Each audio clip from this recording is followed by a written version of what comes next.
Welcome to another episode of Women Investing in Women.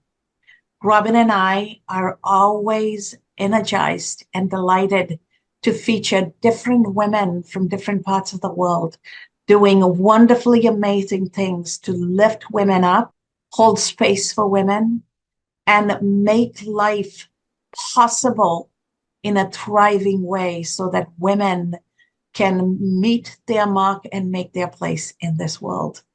And the guest we have today is a long-term dear friend of mine, somebody I consider an extension of my extended family, my network. But I am going to hand this over to Robin and have Robin introduce our guest. Take it away, Robin. Okay, I am so happy that Rebecca can join us. And yes, for the three of us to be on, it feels like a family reunion, an old home week. Rebecca actually was the one who spearheaded the book production and launching of a book that Cass initiated, and I was privileged to be one of the authors, Ennobling Business for Success. And it hit international bestseller in 13 countries and hit #1 spot in 29 categories. But we're not here to talk about that book. We're here to talk about Rebecca. And Rebecca has had wanted me to invite her on recently. She recently helped launch the book just a few days ago, Still Perfectly Imperfect, by women and for women.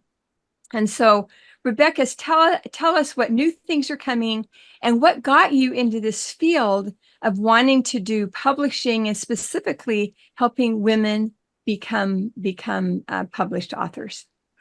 Well, thank you both so much for having me here today. I'm just honored to be with you, and it does feel like family as we come together and get to share. So I'm just very happy and honored to be here with both of you and all of the viewers as well. And a couple things I'll say is, for me, I've always been an avid reader. Books have so deeply and powerfully impacted me and my life. I have been fed into, I have grown, I have expanded because of words and books. And so they've been a part of my life since I was a very, very little girl. And I also came from a very challenging background. And in that, as I was navigating, I learned a few things. I learned that I didn't matter. I learned that I wasn't safe, that it wasn't okay to be who I was, that I was unlovable, and that it was definitely not safe to be seen or heard. So I sought to be invisible, to stay below the radar. And as I was rescued from that environment, which I'm very, very grateful for, I got to go on a healing journey, and those books were such a big part of that. Books and people pouring into me, and I discovered those things I had formed beliefs around were not true, that I actually had value, that I was lovable, that I mattered. And the hardest part of that journey was the visibility part, discovering it was actually safe to be seen and to be heard. And as I look out in the world today, I see so many people that are hurting and believing those lies. And I feel like we have an opportunity to pour truth into those around us. And one of the most powerful ways we can do that is speaking through shows like this, coming together, and two, through words that empower, and uplift and bring truth into people's lives. Because the biggest gift I believe each of us can give the world is more of us. And those words can have a lasting impact. So I became very passionate about helping people bring their words forward and do that in collaborative book projects, do that in solo book projects. And then when they bring them to the world, to be able to do so in such a way they're seen and heard so they can have the impact they're called to have. That's why I'm passionate about helping people bring their beautiful words forward. They're so needed in the world. No one else can share exactly the way you can. And this most recent book that you mentioned, Still Perfectly Imperfect, It was a group project led by Nina and Tara, and they were the compilers and a group of powerful women coming together, sharing their stories. And it went out into the world on June 27th and became a #1 international bestseller. So we're very excited for them as they continue to ripple all of their stories out into the world. Thank you so much for everything you do, Rebecca.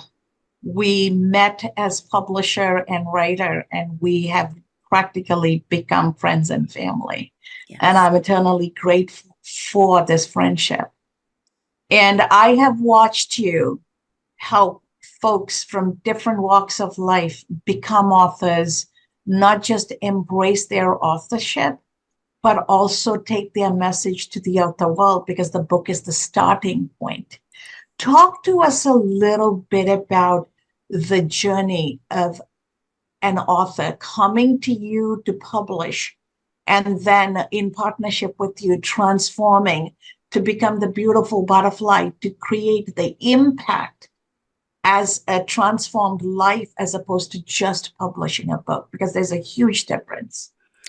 Thank you for asking that. And it is a transformational journey. I love it. I am so honored when I have the opportunity to talk with somebody that has this message pressed upon their heart. They want to make a difference. They want to bring their words forward and truly have them touch people's lives. And one of the questions I always ask in that initial meeting is, one, I want to understand what their vision for the book is, or if they've written the first draft, what is it about? Two, why are they writing it? What's the purpose? What is in it for the reader? What is in it for the writer, the author? Why is this so important to bring forward? What does that look like and feel like when people read the book? What's the change you want to see in their life? So I try to have us connect over the big picture. Like, what are we doing? Why does this matter? So that as we go on the journey together, that's our guide. We make sure we're always staying true to that, holding that space as we create the manuscript and bring it forward. And then on that journey, it's very transformational when you're writing a journey and you're sharing from your core, your heart, those things are uniquely yours. And to have someone walk beside you in that, hold the mirror up and remind you of your greatness, encourage you to use your words and your message and dig in and really brings those forward, makes such a huge difference. And so I find as we go on that journey together that the author starts to own their message even more. As we start building and sharing out, they start to get excited even more about interacting with people about it, about bringing it forward and helping them hold that space, because we call them book babies.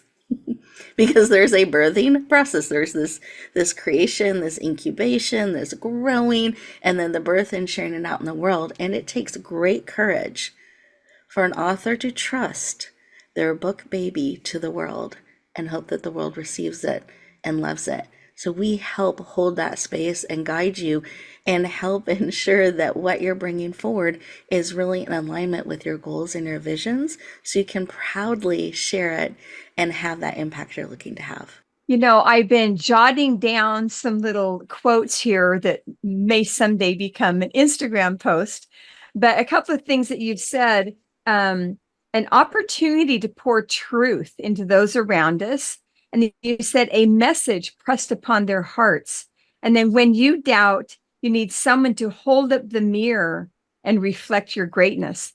And so what have been in working with these people who are trying to bring forth this message that is pressed upon their hearts, and you, as best you can, holding up a mirror to reflect their greatness, what have been some of the challenges in working with people to help them either clarify their message or to find a team? Who can some of the other authors be if it's going to be a joint project? What have been some of those challenges in dealing with individuals and all of their individuality? Well, I love the richness of working with individuals and how diverse we are, our perspectives. One of the common challenges is it's scary to, it's safe to think about someday I'll bring a book forward someday. That's safe to dream, to think about, to keep creating, keep rewriting. It's scary to then really bring it to those next steps. So I find there's support that's needed around that when it's time to truly bring it forward and take those steps together and really helping them know when it's time. Because changing that one word 17 times is not going to change the message of the book. And one of the things I try to remind authors of is if you have this pressed on your heart, it's because it's needed. Not someday, it's needed now. So it is important that we remember that, and that creates a sense of urgency to help us bring it forward. Not rush, but keep taking those steps forward. And I think it makes a really big difference to have someone come alongside you that can not only reflect that greatness, but be another perspective, because we can lose perspective because we're inside the frame sometimes. So having someone outside the frame that can share, this is really great. Let's add a little bit here. Let's move this. This is brilliant. And I always tell people when I work with them, I'm always going to tell you the truth. I will always say kindly and nicely because that's my nature, but I'm going to tell you the truth. So that means you have to believe it both ways. You can't just believe one side. And so if I say, hey, this needs a little more restructuring, then it needs a little more restructuring and we'll figure that out together. I'll have ideas, suggestions. Or it can be, this is great. It's ready for the next step. This is brilliant. I mean it.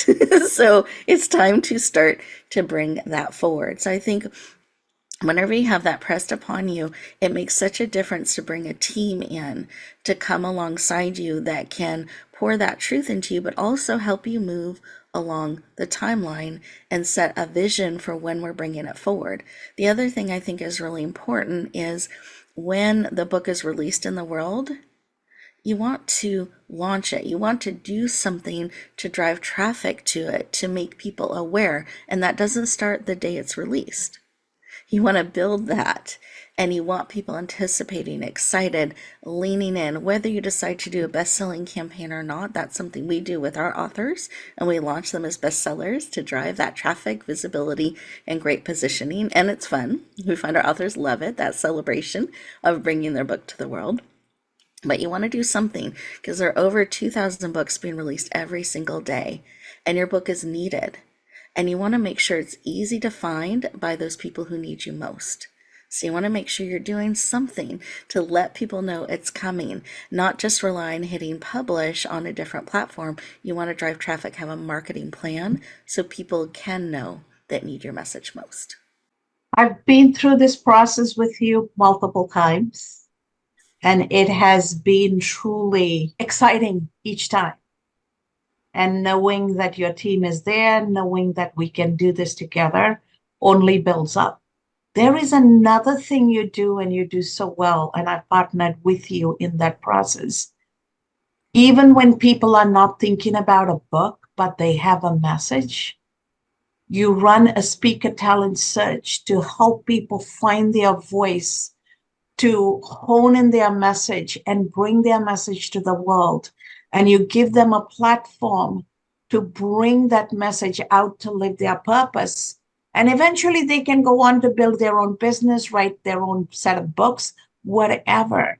What propelled you to start the speaker talent search, and how have you seen that transform lives?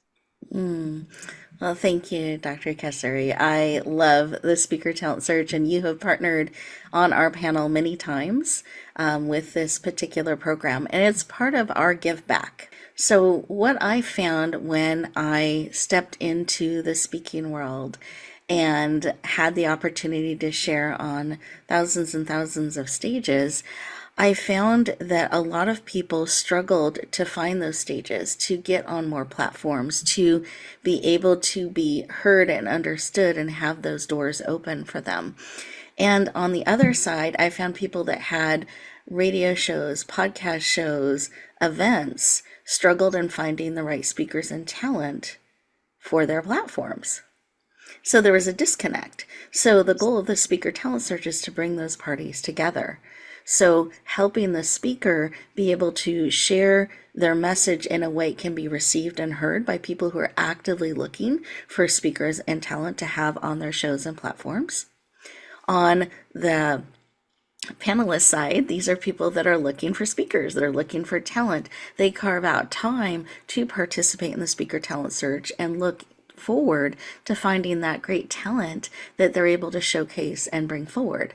So that's the vision of the speaker talent search, and bringing those parties together, because they really do want to connect. They just sometimes have difficulty connecting. So the speaker talent search helps them do that. So we hold them several times a year.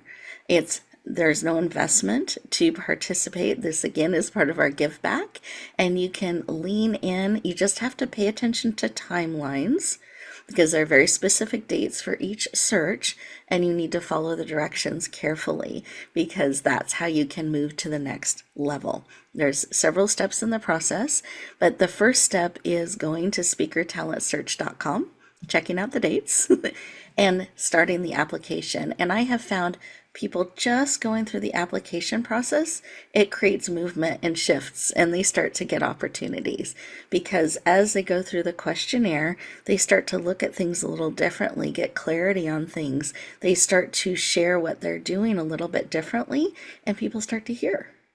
And it starts to open up opportunities. Then if they choose to submit the application, which we hope they do, we get a chance to meet them, review the applications, and select finalists.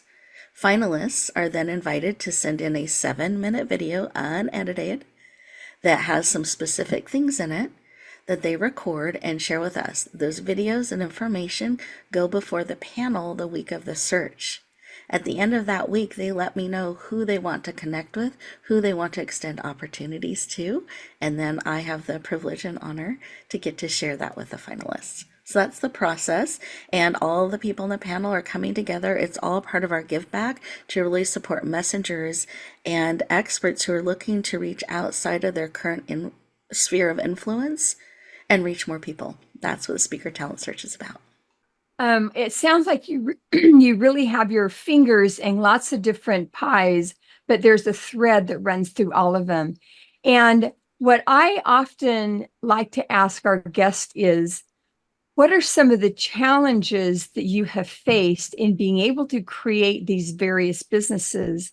Some of the external challenges that you have faced, and also some of the internal challenges that you have faced as you've carved out this very unique and amazingly wonderful niche? That's a great question. Thank you. And I will say, I have found the biggest challenge is not things on the outside, it's on the inside. I think the way we look at things, I think what we're open to, what we're willing to grow, what we're willing to learn is what can limit us. It's not things outside us. Yes, there are challenges we can face that are outside us, things we get to navigate through, but it's an inside game that I find. And so a lot of times when life gets so busy, or I feel pulled too many directions, I have too much on my plate, I have learned that actually means I need to stop, slow down, and reevaluate, because I get to choose what's on my plate. Nobody else is choosing that and putting that on it. And there are days, my husband will lovingly but firmly remind me when I'm like, oh, I have so much to do, I'm so tired. And he goes, don't you set your schedule? Or I have too much to do. And he goes, aren't you kind of in charge of that? And I'm like, you're right. So continually looking at my purpose, what we're trying to do. And I also don't want to be the limitation of what I'm called to do in the world, or what the organization or company can do. I don't want to limit it. I don't want to hold back what we can bring forward that can help and make a difference. So there's a lot of stopping, pausing, and choosing as we navigate forward. Maybe it's time to take something off the plate or reevaluate, do some things differently. And during the pandemic, that was a challenging time. And that was an external thing that came. And I found what I had to do to support myself as well as the people that are within my company and organization, because I really just kept holding on and saying, I'm not willing to give them less. I'm not willing to let people go. I don't have that in me. I need to find a way to bring this forward. What do I need to do? And I just spent a lot of time asking those questions. What I found was I needed to create more space and time for every conversation. I needed to be willing to hold space and build those relationships as people are struggling around the world. I could carve out that time, and I needed to carve it out for myself. So I had that extra time and space to allow myself to release what needed to be released, be in a good space to really hold that. And that didn't cost anything to do. It just restructured my time, and it restructured how long I had meetings, how I held the space.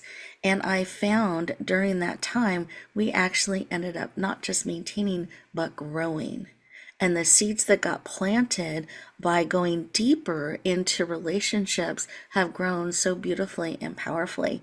So I think when we have these external things, if we use them as an opportunity to go deeper to how can I serve here even more? What's needed from me for such a time as this? Those are opportunities when we have challenges. I believe that we can go deeper. They can show us things about ourselves maybe we didn't realize, because when everything's great and flowing, we don't always see the rocks in the river till the river goes down a little bit, and then we can see things that were there, and we have an opportunity to restructure and to find ways to navigate forward and serve even more. So beautifully said, Rebecca. I love the picture you're painting and the gentle and yet firm way you're communicating it. And that's part of your superpower, right?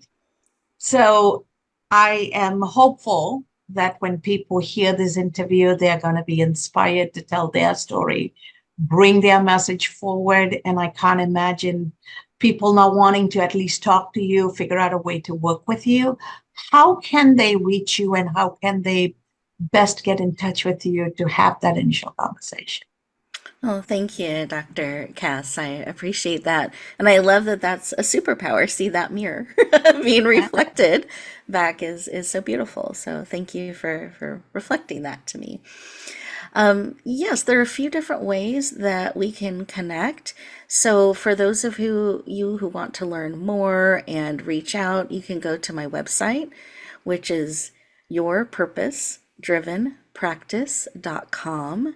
yourpurposedrivenpractice.com. For those of you who are like, I really I want to have a conversation. I want to learn more. I want to explore things. I have questions. I'm really happy to set up a time, because everything starts with a connection and a relationship and a conversation. So any of you feeling that on your heart, happy to set up a time. This is the direct link to my calendar. So for your eyes and ears only, meet with Rebecca.com. Meet with Rebecca.com. It'll take you right where you can set up a time and we can have a conversation.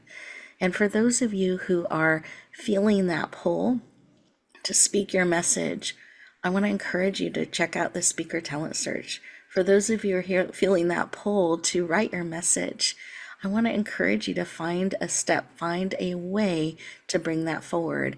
And one of the things that we had mentioned earlier are these collaborative projects. So sometimes a great way to start is one chapter at a time. And that's these collaborative book projects that we've been part of, where you can write one piece in community, start to get your message out there, and have it shared out and launched in a powerful way. So I just want to plant a couple seeds of things that you can do to start to move these things forward, because they're pressed on your heart for a reason. I encourage you to lean in, find a way to bring them forward. Thank you so much, Rebecca. This has been a beautiful conversation.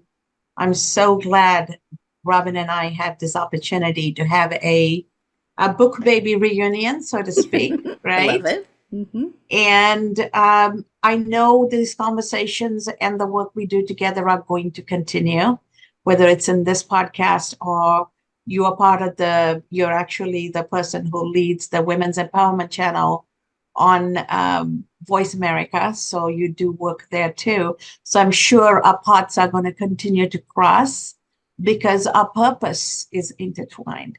Thank you for everything you do. Thank you for the beautiful ways in which you lift up women, and you lift up women who are lifting up other women. So you do double duty. And thank you for giving us the opportunity to lift you up, because it is a full circle.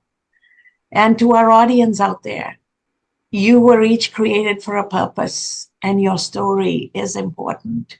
So whether you want to talk about your story, whether you want to write about your story, your journey, how are you going to bring your experience to the world so that others can learn from it, lean into it, and find their own? Because all it takes is for the runway lights to be lit up for somebody else to take off. And each of us telling our story creates that runway. So go out there and spend time taking an introspective journey and thinking about what is it that you need to bring to the world. And you know where to get a hold of us, because we're going to support you through the process to take that leap of faith and launch and fly.